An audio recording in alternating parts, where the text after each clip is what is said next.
At this time, we'll move on to the next team from the University of Florida, Tim Cauto, and they will be presenting on biochar, sustainable water filtration for rural Cuba.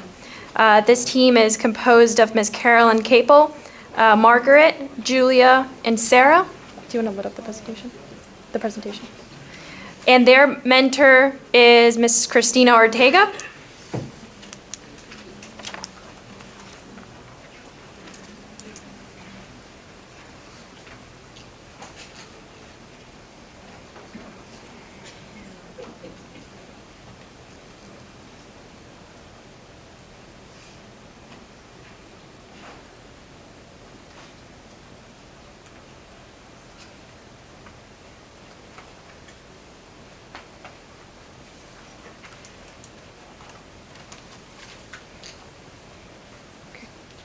Hello everyone, we are Team Cauto and our presentation is on biochar sustainable water filtration for rural Cuba.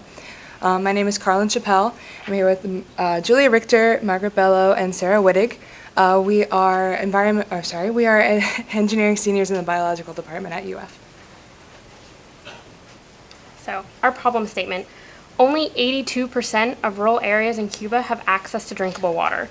This is due both to failing infrastructure and significant pollution to surface water sources. Current methods of purification are insufficient or cause more harm than good. Therefore, our goal is to produce a potable water from contaminated waste stream in a self-sustained way. In order to create a long-term solution that is both effective and energy efficient, we have created 3 design objectives. The first of which is to make sure that all water filtered through our system has a turbidity of less than 5 NTU. Turbidity is the cloudiness of water due to particles and is a good measurement of how clean water is. And that 5 NTU is a World Health Organization standard for drinking water.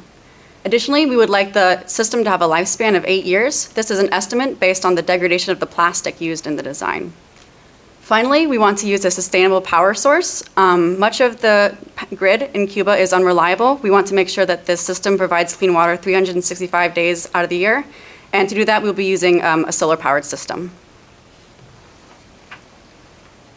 In choosing a solution for this design, we looked at many different possibilities. We split contaminants in the water to 2 main categories: industrial and biological waste. Industrial waste contains heavy metals, pesticides, and factory runoff. The first solution we looked at was an electrodialysis system. However, this was too large and too expensive for a home-scale use. We also looked into biosand. However, that requires a lot of upkeep, and ease of use was a priority. We ended up choosing biochar as our solution, and Carlin will discuss that later. For biological waste, that contains untreated wastewater and bacteria runoff. The first thing we considered was the lice straw. However, it's hard and expensive to scale up for an entire family's water source. We also looked at chlorine. However, that's been shown to be a carcinogen and actually shown to cause an increase in risk of miscarriages during pregnancy. We chose UVC light, which we'll also discuss later on. So for the industrial contamination removal, we settled on biochar as our method. Biochar, actually we have a jar there for the judges to look at. It's pyrolyzed biomass is made in a low oxygen environment. It's one of the byproducts that's made. And the amount of biochar that's made in relation to the gas and oil that's also made is dependent on the temperature and the feedstock.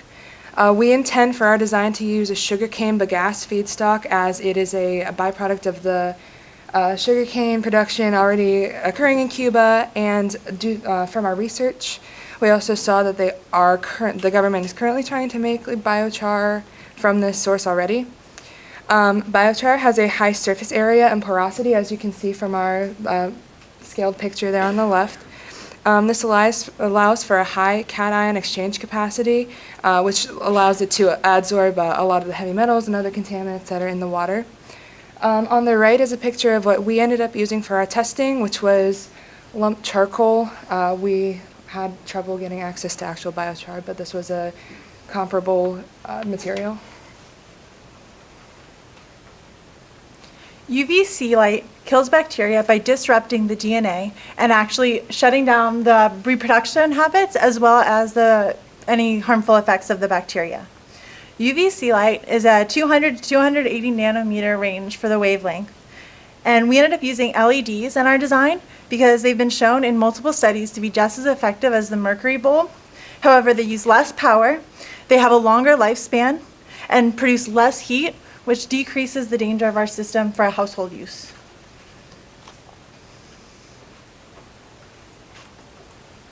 Therefore, our proposed solution is a small-scale water filtration device for household use only. This device will utilize a gravity filter using biochar to remove heavy metals and chemicals from water. This will be followed by a high-density polyethylene tube lined with UVC LEDs to kill all microbes and viruses. Finally, the water will be stored in a secondary barrel that will have a spigot for ease of use, and the entire system will be powered by solar panels. One of our primary materials is the locally sourced barrel used for housing the biochar column. We decided on locally sourced so that it will decrease our environmental impact and decrease the cost of our device. Another primary material is the high-density polyethylene tube that the HDPE was chosen for its specific properties that protect the user from the UV light emitted from the UVC LEDs and because of its durability. In addition, our system will be controlled with the Arduino Uno, which is an inexpensive microprocessor.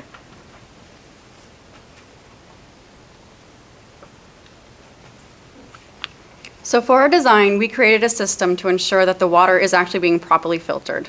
This is a visual schematic for the code that will be used to program the Arduino Uno. Once water has been added to the system, a button can be pressed on the side of the system.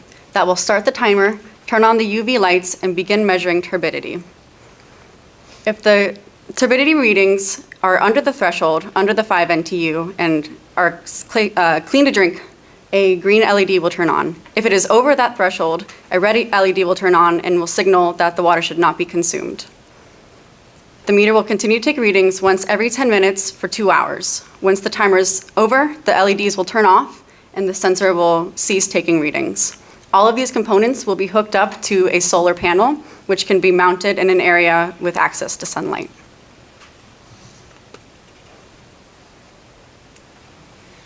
So this is our full cost analysis breakdown for our final device. As you can see, the largest costs come from the UVC lights, as we want to make sure that there are enough to actually kill the bacteria properly, which came out to about $75.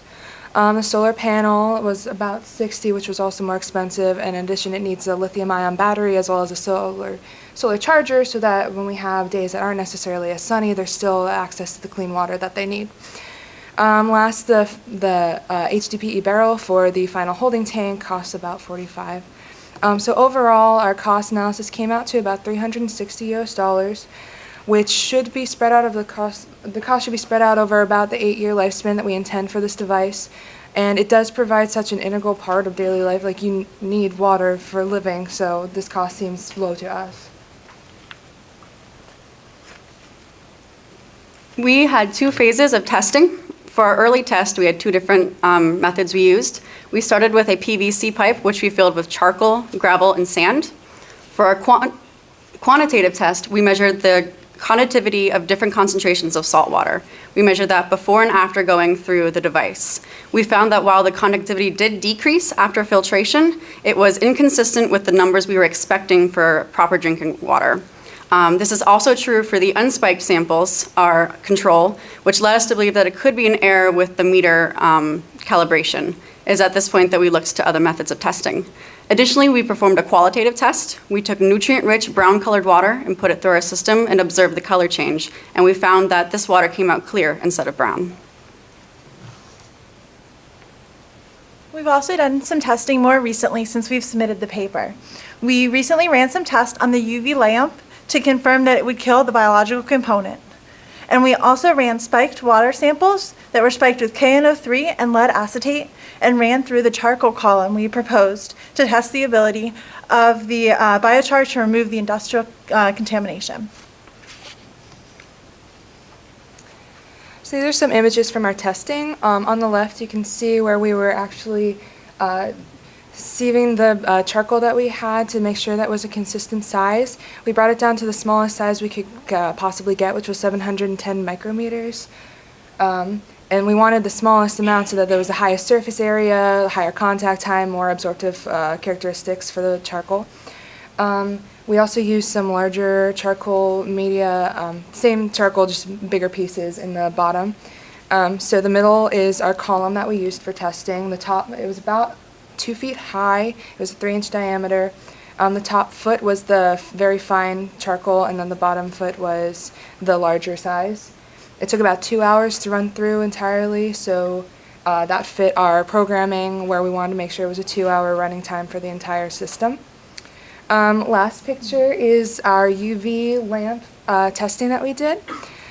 This brought water through at 600 milliliters per minute, which we tested about a gallon in 6 minutes. And this is a much higher flow rate than we expect for our gravity-based filter. So we're confident that the contact time of the UVC light on the actual water to kill the bacteria will be absolutely sufficient. On the left, you can see the results from our nitrate test. We spiked the water with KNO3, and on the top, you can see the pre-filtered sample results. We spiked the sample to 15 parts per million, and the test gave an accurate reading to what we expected.